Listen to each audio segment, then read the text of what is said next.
का हाल बा? सब कोई ठीक बा ना? सब कोई के प्रणाम बा। और बहुत दिन हो गई वीडियो कोनो नहीं डलले, हम तो सोचनी कि वीडियो डाली। 2 साल हो गई वीडियो नहीं डलले।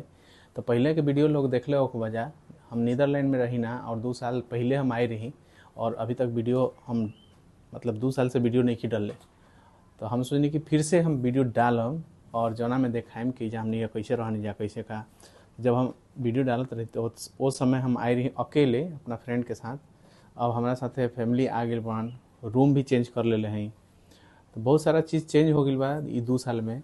और जो आसपास घूमा नहीं जा फिर नहीं जा का ऐसा कैसे मिल रहा, काम कैसे होला, ये सारा कुछ हम बताएं। जो भी होई वो कोशिश करम बतावे के। अब वीडियो डलाई और कोशिश करम कि सप्ताह में 1 बार या 2 बार हम वीडियो डाली ताकि रउआ सभी इंगेज रही और बहुत मज़ा आई। देखल जाए कि कैसे क्या होता, ठीक ना। तो चैनल पर नया बन जा चाहे पुराना बनी जा, वीडियो के देखी जा, चैनल के सब्सक्राइब करी जा।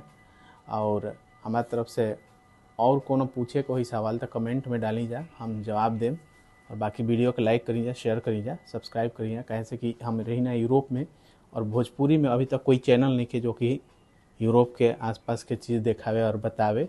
तो हम सारा चीज़ दिखाएं बताएं और भोजपुरी में दिखाएं, ताकि जो गांव देहात जहाँ भी लोग बाटे वो सब इंजॉय करी कि विदेश में कैसन होला। कैसे कि बहुत हमनी के गांव, कैसे हम आइल ही छोटा सा गांव से, तो बहुत सारा गांव में ये होला कि पता ना चले कि कैसे विदेश में होला का होला। देखो बढ़िया ट्रेन जाता है इधर।